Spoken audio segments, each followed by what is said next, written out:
So on Module 6, Digital Citizenship and Unplugged, this is the title we've given for the digital health and wellness part of digital citizenship. This is an examination of the areas that surround digital health and wellness. Um, there are several sub areas. There is the use of technology inappropriately that eventually leads to health problems such as carpal tunnel syndrome, the correct posture when you're using a keyboard, etc. But we've chosen to focus in on something called internet addiction, which I think is a lot more appropriate to this day and age of especially of younger kids.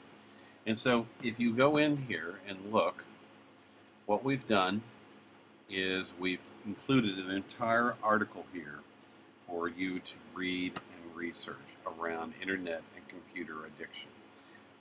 And it pretty much covers the waterfront. There are links in here, as you can see, that will take you to the various parts of the article, or you can just read all the way down through this article.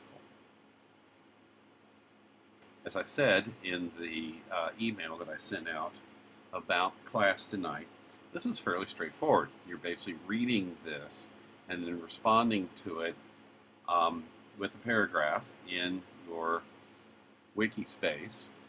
You're also taking this quiz to find out how you stack up along these areas of internet addiction. There's only 20. It's fairly straightforward, fairly simple to do. So let's review. For the first part of the project for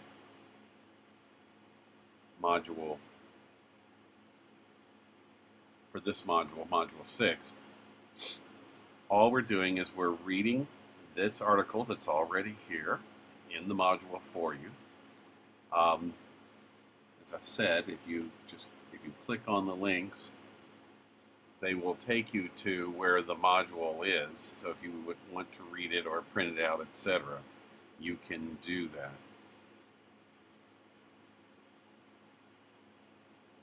As you can see,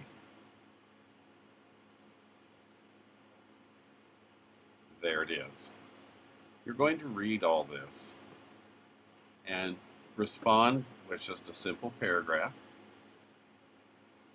In your wiki space, you're creating a new page, and then you're going to take this quiz, and as per the results of the quiz, add that into your assessment as well. Now, let's look at the other piece of this. We're going to ask you to create a digital story. Your digital story can be done using one of these three online tools. GoAnimate is, of the three, probably the easiest to use. And I must say, it is a hoot to use. Let me show you how it works. You're going to log in, and once again, you're more than welcome to use my login. You can build your own account if you want to. It will limit you to the number of themes that you can use. But if you feel like you want to have your own account, feel free. Once you've logged in, you're going to make a video. Now, when you make a video, as you mouse over, you'll see that there are different icons that pop up. And what it's basically showing you here is that there is a template. In other words, they've gone ahead and they've put the music together. They're going to give you choices of actors and backgrounds, etc. You're not going to be able to mess with the character creator. You just don't want to do it anyway. Now, if you're very ambitious and you really want to enjoy this thing, this GoAnimate, you can go and make a video where it's just everything's ready for you. So let me show you what I'm talking about. We're going to use one here called Wildlife. As you can see, the only thing I can do with Wildlife is a template. This comes under the heading of two animals walk into a bar and have a discussion. Let me show you what it looks like. So I click on that, and it gives me a little understanding of this is what I'm going to have to do. Select a scenery, select two animals, type in your dialogue, and then watch them act it out. So I'll click on Next. And so the first thing I want to do is to pick a background. Hence, the two animals walk into a bar that I keep saying. As you can see, there they are. Or you can have them walk into an internet cafe, which is probably a little more appropriate. So I'm going to paste my two animals in the internet cafe.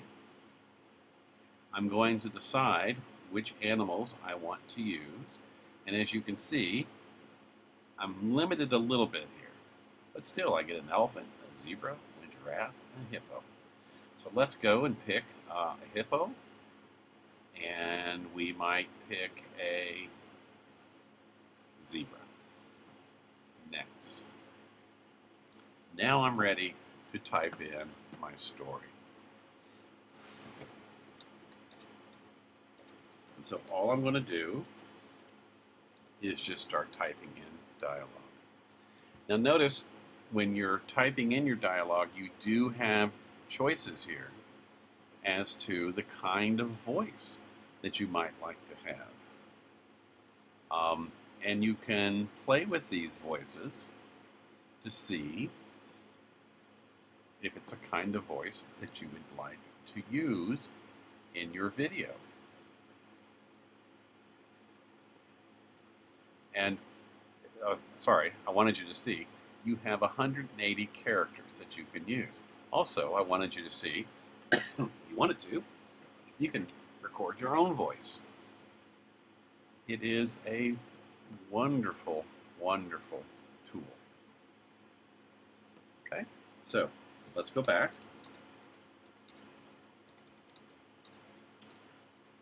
Now these voices are very phonetic. So you want to make sure that when you're typing something, if you want to emphasize a word, like I did with the so up there, that you go ahead and write it as so. You actually put the extra letters in.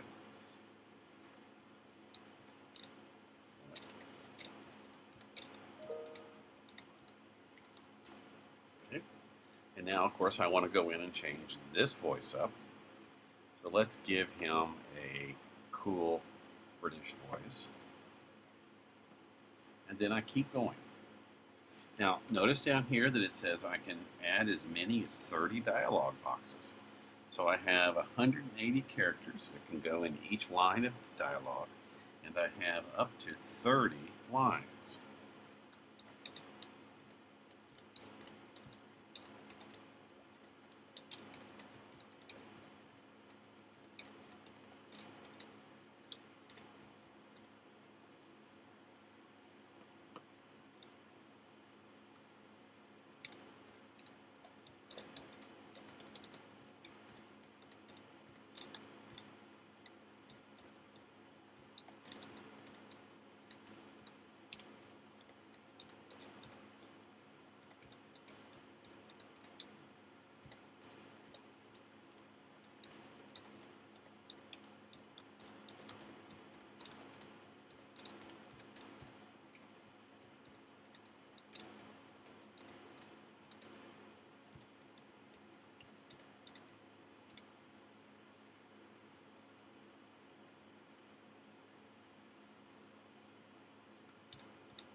Alrighty, so as you can see, I've got a little beginning of a story here.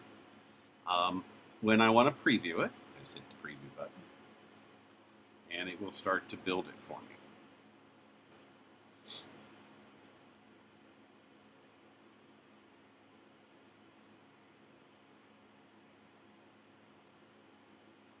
I am so tired.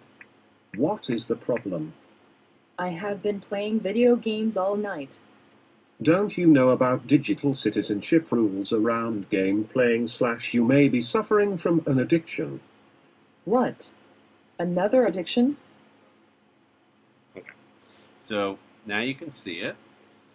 You want to save it, and you want to give it a title.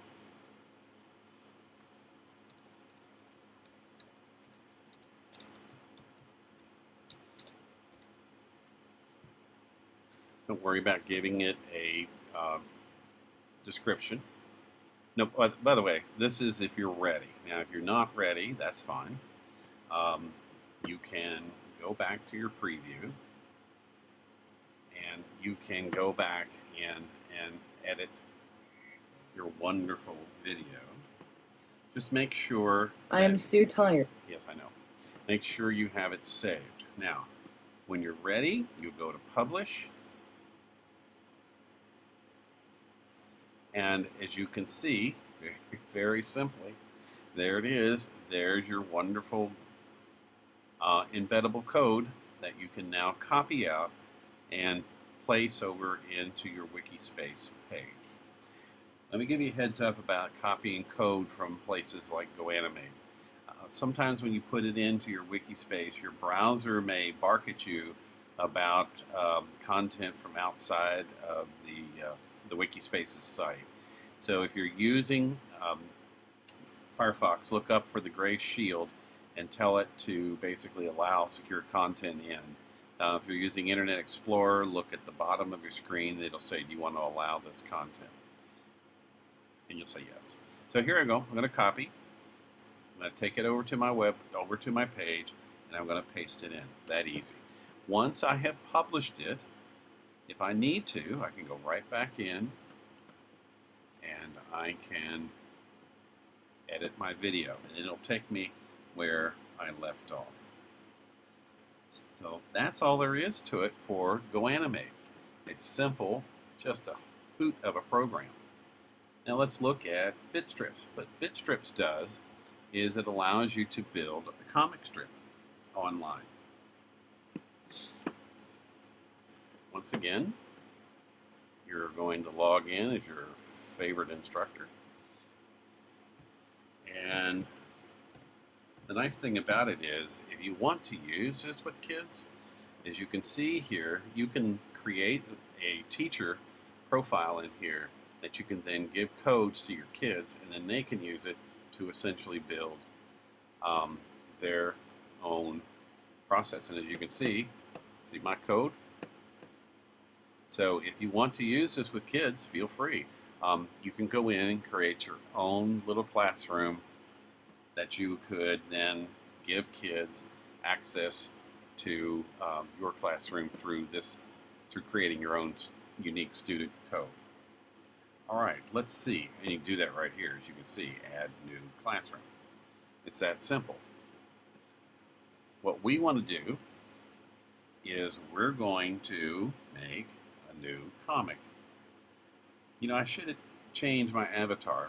I don't look like this. I think someone else who was using this has created their own avatar, and that's fine.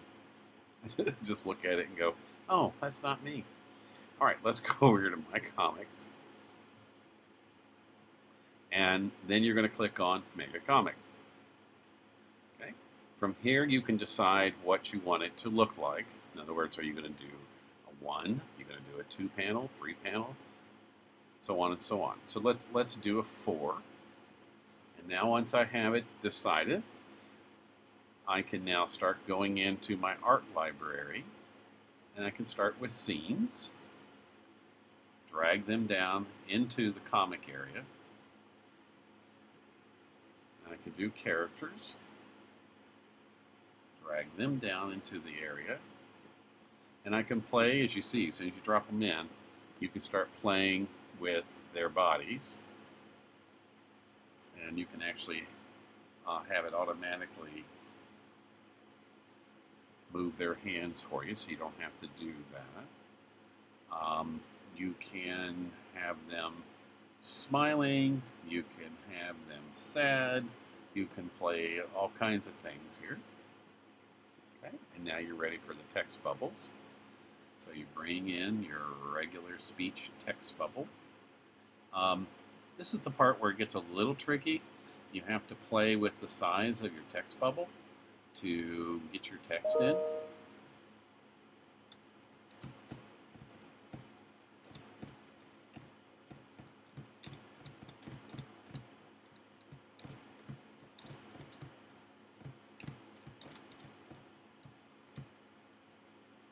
As you can see, what happens is the text bubble, I have to move it around to get it to fit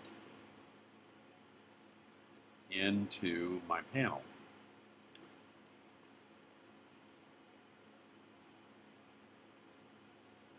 And as you can see, I can drag the tail, they call this a tail. I can drag my tail down so that it's her talking. And then I can go to my controls here. I can change background colors, etc. I don't really mess with that very much, and I definitely don't mess with the transparency very much, to be quite honest with you. And now I might want to go back into my scenes again, and I might want to play with different shapes, etc. But mostly where I end up working is right here and characters. So I might want to go in here and find a scene of someone in their home and see if I can find a character that looks really out of it.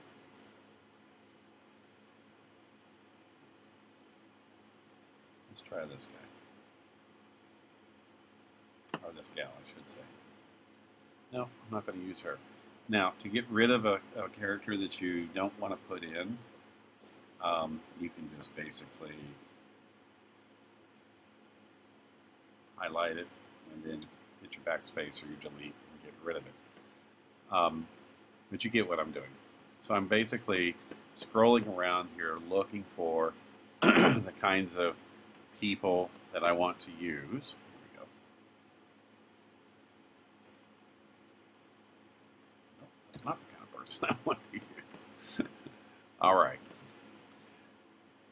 You put them all in, and you have lots of different ways you can play with it down here.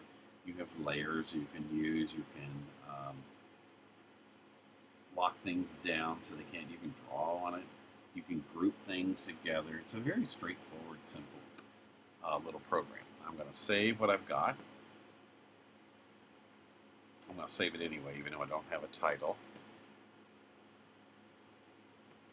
And as you can see, there's my wonderful little thing. I'm looking for the thing that says blog.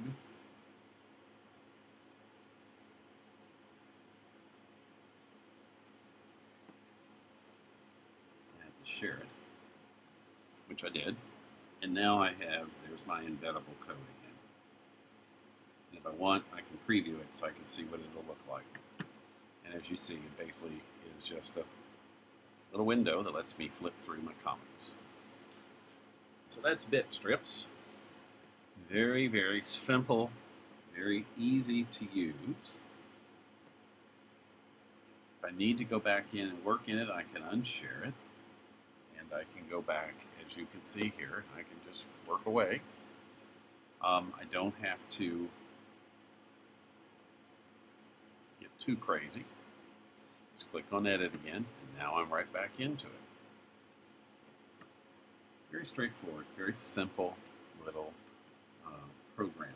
We find that kids really enjoy this one. You know what? Let's give it a title, just so it'll quit bugging me about that.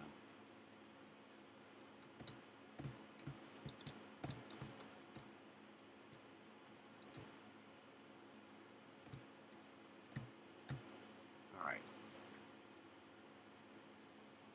saving it. Once we've saved it, we can now share it. Once we share it, we can now take it and put it into our wiki space. Okay. Click on it, right click, copy, and then take it to your wiki space page. Click your edit button, hit your widget, look over on the left hand side all the way down to the bottom. Click on the HTML, other HTML, paste it in the box, save, and it'll be there. All right, let's look at the last one. So we've done GoAnimate, which is, as I said, two animals walk into an internet cafe for our purposes, or any of the other choices you wanted to make. There's quite a few there, so don't let me lead you on here. Go ahead and take your time and look around. Under Bitstrip, Bitstrips is pretty much the most normal, user-friendly one we've got. It just allows you to put in pictures and text and just build a little story. Now this one is Storybird. Storybird is perhaps one of the most amazing programs that I have ever seen in the Web 2.0 environment. This allows you to create stories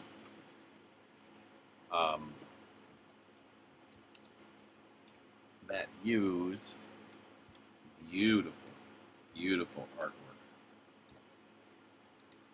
This is not clip art, folks. This is beautiful, quality artwork.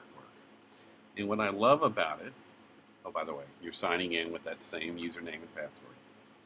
What I love about it is that it has so many different kinds of artwork that you've spent an awful long time trying to decide which one you want to use. Now, as you can see, I wanted you to see this, there are people who have used my account and created their own classrooms. Please feel free to do that.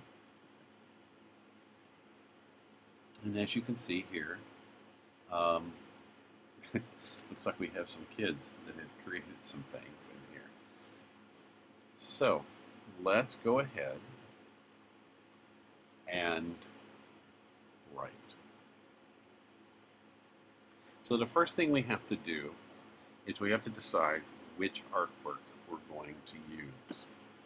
Now, this is actually a fairly long process because you can sit here and you can scroll and scroll and scroll and scroll, and there are literally hundreds of different kinds of art to pick from.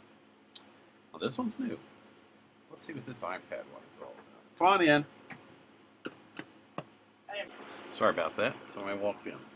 So at this point, I can decide if I want to use this artwork. And I just click on Use This Art. Now, what happens when I do that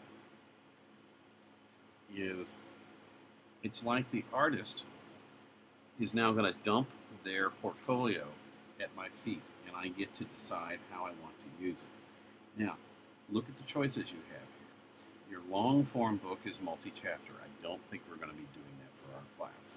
Your picture book is just multi-pages, and that'd be probably what we want to use. I don't like poem. Poem is like, you know, the magnet words that you can put on your refrigerator and you move them around. That's what it's like, and it's just not very good. So I'm going to go with the pages. And boom. There's my artwork. Now, you can just start dragging things in here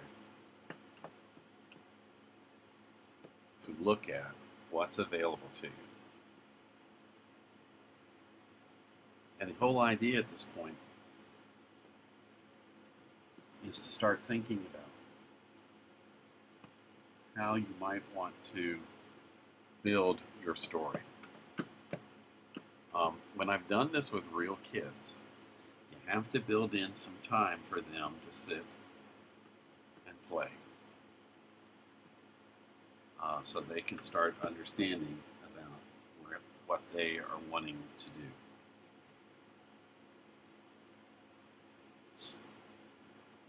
So the first thing I want to do, of course, is give it a title.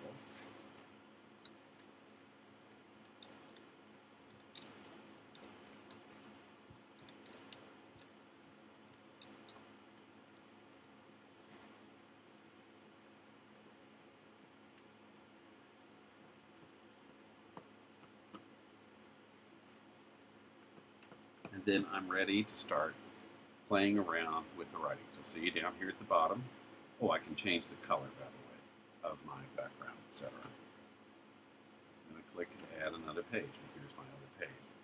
So I now can click on where I want my page to appear, where I'm going to do the writing. As you can see, there I am. One day, I was playing with my iPad.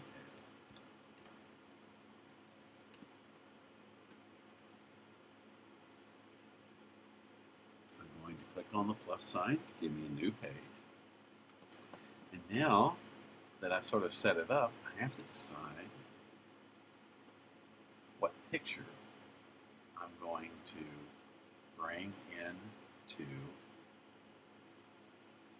my story.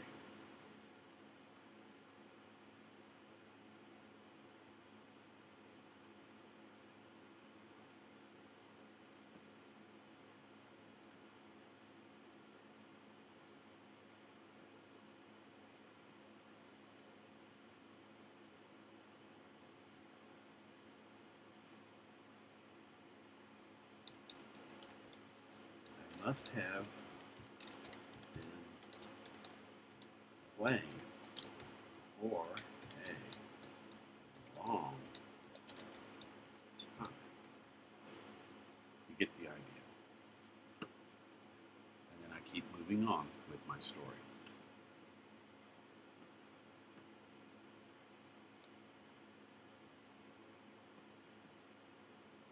And I can bring in pictures that would basically be emphasize the content that I want to do. And as you can see, I can move them around so that I can get sort of a look that I want to use, or I can just leave it as a full picture.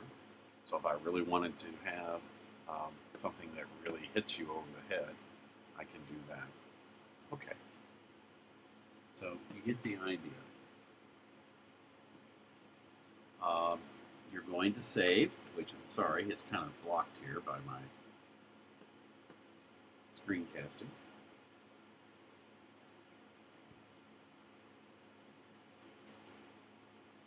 So I'm going to save it to make sure I don't lose it. And then I'm going to go over here to Menu. And I'm going to either save and close, and I can come back and work on it, or I'm going to publish. Oh, also notice, did you see where it said I could invite a collaborator? Isn't that cool? I can change the title if I want to. I can change the cover if I want to. I can add a summary. The dangers of getting lost in my iPad. Okay. Category. So category, let's see. How about school life and health? Tags, I'm not going to worry about it. So who did I write this for? Well, I'm going to say I wrote it for kids 5 to 7. And this is just basically where you want it to end up. And what I would suggest you do is you say not for school. That way you don't have to worry about it being judged. So I'm going to say not for school. I definitely am going to make it public. When I do that, and I'm going to submit it for moderation. As you can see, it gives me everything back here. Now, notice what it gives me choices of. You can actually buy these. You can actually create books that they then will create for you. And you can actually receive them as hardbound books. But all I want to do is come over here to where the share is. And once again, I can share the link. Now, after your book gets moderated, you will be able to access the embed code. We have found that sometimes this takes forever. So if you're concerned about waiting on it, just take the link and place that into your Wikispace page. If I were doing this with a class, I would want these, I'd wait for the embed code, because then you get a nice big book that appears up on your, especially if you have smart boards, it's really cool, because the kids can literally walk up and tap the board and move the pages. But if you're just going to do this for us, for our class, just copy this link and put that in. And that'll give us access to your Storybook. Okay, that's it. 3 incredible tools that I hope you will feel free to use in your own class with your own students. This is a very serious topic, but it's a topic I think we all have pretty much either had experience with or understanding of, and it's a topic that I think is becoming more and more one of the more important aspects of digital citizenship as we deal with kids who seem to live more and more in a world of the computer instead of a real world. And I think one of the things that we take away from all of this is that there has to be a fine balance between the amount of time that we spend online and the amount of time that we spend in actual face-to-face social settings. Some people will argue that there's plenty of socialization that goes on in the online environment. Playing multiplayer games is very much a social activity. And I'm in agreement with that, but I also think that if the people you're playing the multiplayer game with that you've never met, that you've never sat down and just had a conversation with face-to-face, that I don't think it's as a healthy of an environment as one where you actually get and sit to meet people and talk about the exciting things that are going on in your Minecraft game or in your Call of Duty games. Alrighty, so I hope this is pretty clear.